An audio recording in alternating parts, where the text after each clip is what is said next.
Hey you, it's CovertGo2, and today we're going to take a more in-depth look at my preview card for March of the Machine, Invasion of Arcavios. And guess what? Yep, some of you put it together from my last video talking about what battles did, that my preview card might in fact be a battle, and it is the new card type battle / siege, because apparently there will be other battles. But this is the battle we have now. They're all sieges, which means somebody can defend it, which is interesting. If you didn't see my other video talking about what a battle is, you might want to go back and check it out. I'll hit some of the finer points here in this video. For the most part, we're going to be trying to talk about the card and its applications in various formats.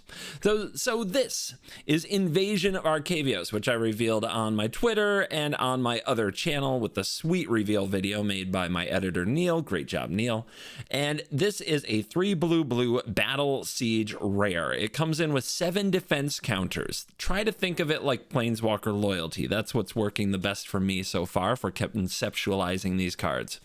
When Invasion of Arcavios enters the battlefield, search your library, graveyard, and or outside the game for an instant or sorcery card you own, reveal it, and put it into your hand. If you search your library this way, shuffle. Sweet front side already. I'll get into it a little bit more. Back side. Here it comes. Invocation of the Founders. This is the enchantment. When you defeat the battle, this is what goes on the stack. Whenever you cast an instant or sorcery spell from your hand, you may copy that spell. You may choose new targets for the copy. No professors, no grades, no room for mistakes. They even had room for flavor text, and people say Magic cards are getting complicated. So if we look at the front side, first of all, the art. They are invading somewhere on Strixhaven. It looks like we're going to have a classic. They're in the library and we're hiding from velociraptors / White Walkers type scene. And that's delightful. We all love a little bit of a where are the children hiding? Here come the monsters type shenanigans. And it looks like the kids somehow get out of the library and invocate the original founding, like maybe Elder Dragonish stuff. And now they're going to go battle the World Tree with newfound power. The World Tree, Realm Breaker. That's the name of the thing. Anyway, analyzing the card. I love a few things about this card that may go under the radar. First of all, it says to search your library, graveyard, and or outside the game for an instant or sorcery card you own. Reveal it and put it into your hand. What I love about this wording is the classic I searched the wrong zone or I misclicked the wrong zone scenario. You meant to click, like you thought the card was in your library. And so you search your library, but then it's not there. And then you're like, oh, it was in the graveyard and I picked the wrong thing and now I'm in trouble. No, the and or means that they're going to give us the multiple zones and we can click through it till we find the thing we want, which is less feels bad. So good job on the and or and the outside the game kind of thing. It doesn't say in exile, which has been a thing that is usually used on these cards nowadays. You look at like Karn the Great Creator. So I'm guessing that if a card is exiled, that doesn't mean we can go search for it with this. I believe what outside the game is going to mean in this case is sideboards. I think it's specifically going to mean sideboards. And if you are new to Arena, like in the last year, you may have missed Learn and Lessons in Standard. And I miss getting to use my little bit of 7-card sideboard real estate in Best of 1 for nice silver bullets.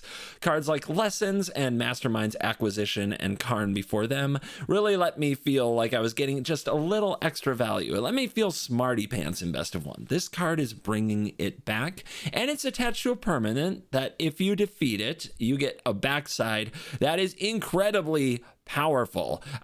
When you cast an instant or sorcery spell from your hand, you may copy that spell.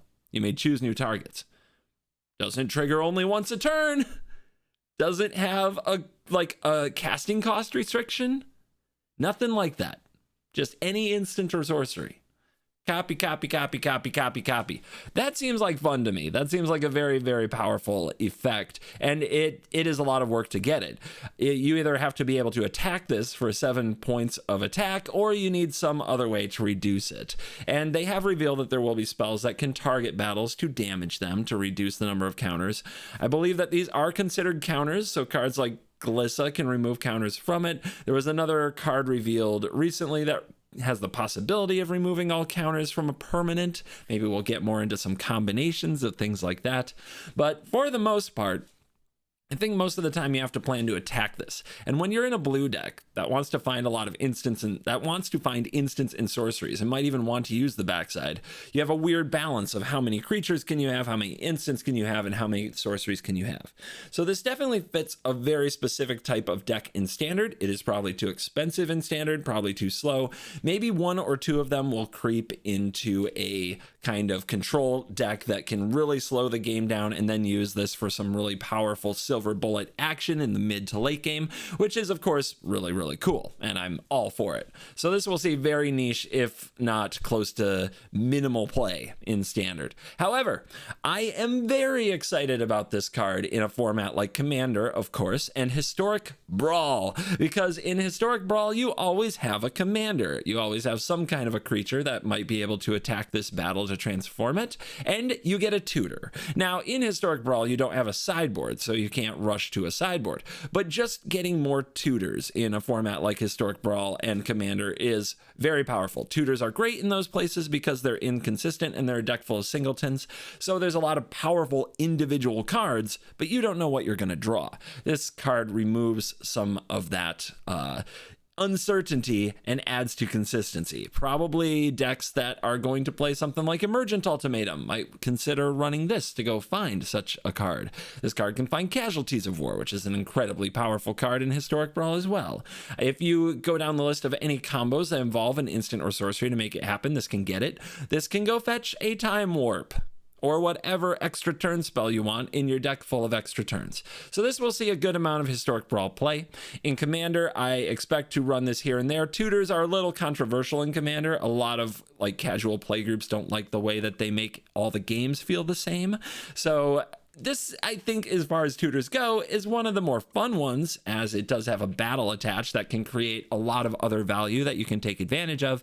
But I wouldn't be surprised if this didn't see a crazy amount of Commander play. I know I'll play with it a bit. It's a blue battle. And by the way, I'm really excited to be able to reveal a cool, rare blue battle type card on my channel. So thank you to Wizards of the Coast for the opportunity. It means a lot to me to be a part of a new card type in MTG history. I am still a bit, I don't know if you can tell, I'm still a bit of an MTG nerd after all these years. I still get excited about all kinds of things within the game, and I'm very excited to see what they do with battles, especially the different types of battles. A siege is one thing, but what will come next for battles? We will just have to see.